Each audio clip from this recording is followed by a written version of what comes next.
Pernahkah Anda memikirkan bagaimana Anda dilihat oleh orang lain? Persoalan citra atau image bukan tentang hanya sebuah korporat dan perusahaan yang mereka memiliki sebuah produk atau layanan, tetapi personal pun itu juga harus memiliki apa yang namanya branding.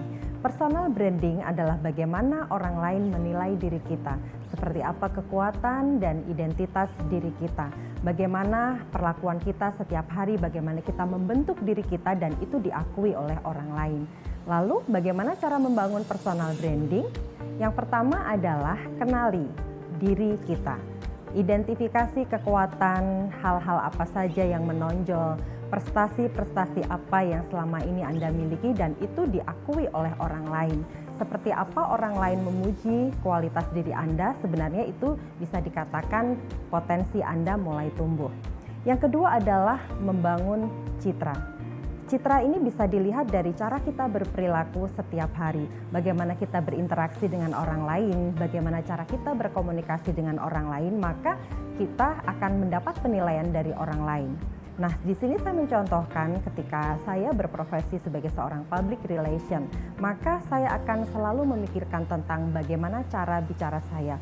Karena sebagai etalase sebuah korporat, saya merupakan representasi dari lembaga tempat saya bekerja.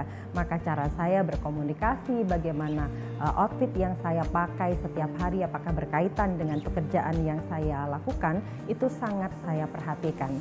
Kemudian yang ketiga adalah memaksimalkan platform media digital. Hari ini saya kira semua orang memiliki media sosial. Nah, kalau biasanya Instagram itu hanya digunakan untuk mengupload foto, maka mulai sekarang Instagram itu bisa digunakan sebagai tempat untuk menunjukkan siapa identitas diri Anda. Aktivitas, kegiatan yang selama ini Anda lakukan bisa diupload di media sosial yang Anda miliki. Nah, berbicara tentang platform media digital, sekarang di saat pandemi COVID, banyak sekali perusahaan-perusahaan yang membuat open recruitment dengan calon karyawan itu mengirim yang namanya CV digital. Nah, bagaimana cara membuat CV digital yang baik atau kurikulum vitae yang baik? Ada dua. Yang pertama adalah kita harus memikirkan desain. Nah, desain ini apakah kita menggunakan poster, infografis, misalkan menggunakan aplikasi Canva. Di situ kita bisa mencatat, menulis berbagai pengalaman pekerjaan, kemudian achievement, prestasi yang pernah kita lakukan. Yang berikutnya adalah bisa juga menggunakan video. Karena audiovisual saat ini adalah sesuatu hal yang memang diminati.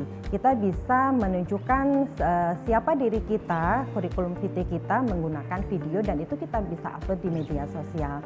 Nah, yang terakhir adalah saatnya ketika kita sudah mengidentifikasi kekuatan diri kita, ketika kita sudah membangun citra diri kita di hadapan orang lain, ketika kita sudah menggunakan platform media digital yang baik, maka saatnya kita menunjukkan kepada dunia apa saja yang sudah kita lakukan, apa penghargaan yang sudah kita dapatkan dari orang lain, bagaimana achievement, bagaimana pencapaian-pencapaian yang sudah divalidasi oleh orang lain.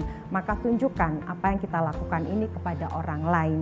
Nah, selamat menggali potensi diri Anda, show the world your personal branding.